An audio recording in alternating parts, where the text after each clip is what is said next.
Halo semuanya, kembali lagi bersama kelompok 1. Pada video ini, kita ingin membahas tentang osmoregulasi pada organisme akuatik. Kita mau cari tahu nih, kira-kira dampak dari salinitas yang berbeda terhadap organisme akuatik itu seperti apa sih? Kuy, simak yuk! Praktikum kali ini bertujuan untuk mendapatkan salinitas yang optimum bagi pertumbuhan biota akuatik. Alat yang digunakan pada praktikum kali ini yaitu aerator, akuarium, stopwatch, timbangan digital, gayung, ember, gelas cup, gelas ukur, dan lap atau tisu. Oke teman-teman, sekarang saya akan menjelaskan tentang bahan yang digunakan pada praktikum kali ini. Bahan yang digunakan yaitu air, kemudian ikan, dan juga garam. Terima kasih. Berikut ini merupakan tahapan yang harus dipenuhi dalam menjalankan praktikum kali ini. Yang pertama yaitu disiapkan media berupa 5 buah akuarium yang digunakan untuk memelihara ikan dengan salinitas berbeda, yaitu untuk kontrol, kemudian konsentrasi 7, 14, 21, dan 28 ppt. Selanjutnya, dimasukkan ke dalam media tersebut ikan yang telah dipuasakan selama 24 jam dan telah diketahui bobotnya. Dan ukuran ikan yang digunakan ini harus seragam, baik panjang maupun bobotnya. Selanjutnya, ikan ditempatkan pada media tersebut tanpa diberi pakan. Kondisi media diupayakan dalam keadaan yang baik, terutama untuk kadar oksigennya. Untuk prosedur kelima, ikan dilakukan pengamatan selama 15 menit sekali selama 1 jam. Apabila tidak cukup sehari, maka boleh dilanjutkan keesokan harinya. Akan tetapi pada praktikum kali ini hanya dilakukan selama 1 jam dalam 1 hari. Nah, setelah itu ikan ditimbang dan dibandingkan dengan sebelum perlakuan dan sesudah perlakuan salintas. Oke, langkah ketujuh yaitu dihitung penurunan berat badan ikan dari masing-masing media.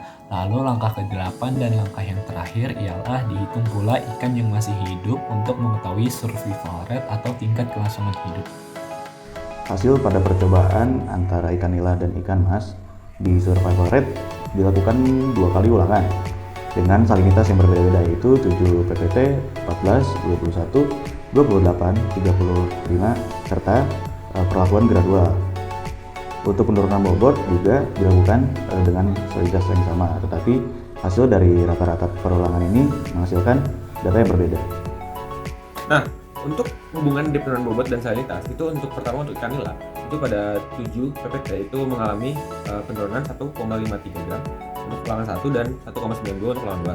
Lalu kemudian 14 ppt itu ada 1,8 untuk ulangan 1 dan 2,15. Untuk 21 ppt itu ada 13,28 dan 9,18. Kemudian ada 28 untuk 28 ppt itu ada 14 dan 10, dan untuk 35 ppt itu 15 dan 14 gram, dan terakhir untuk gradual itu 3 dan juga 2,8 gram. Nah, untuk ikan mas itu hanya ditemukan pada 7 dan 14 ppt. Nah, untuk 7 ppt itu ulangan pertama itu 0,82 gram, dan untuk ulangan kedua 0,29, untuk ulangan pertama di 24 ppt, 14 ppt itu 0,65 dan 1,96. Nah, untuk ulangan kedua untuk 21 ppt, 2 ppt dan 35 ppt itu ikan masnya mengalami kematian, jadi dihitung penurunan bobotnya. Perubahan salinitas sangat mempengaruhi pada kelangsungan hidup kedua ikan amatan, terutama pada ikan nila dan ikan mas yang kita amati pada percobaan ini. Namun, ikan nila memiliki tingkat kelangsungan hidup yang lebih tinggi daripada ikan mas karena ikan nila memiliki nilai toleransi terhadap salinitas yang lebih luas dibandingkan dengan ikan mas.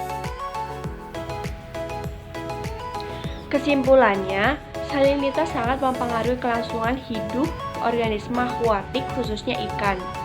Berdasarkan hasil yang diperoleh, salinitas yang dapat ditolerir oleh ikan mas berkisar antara 0 hingga 14 ppt. Hal ini ditujukan bahwa pada kisaran salinitas tersebut ikan mas masih dapat bertahan hidup dengan nilai survival rate berkisar 100% dan ditandai dengan adanya perubahan bobot pada ikan mas. Berdasarkan hasil yang diperoleh dapat disimpulkan bahwa ikan nila memiliki toleransi terhadap salinitas dengan kisaran 0 sampai 35 pppt dan tergolong ke dalam air halin. Hal ini dapat ditunjukkan pada nilai survival rate sebesar 100% serta ditandai dengan adanya perubahan bobot pada ikan tersebut.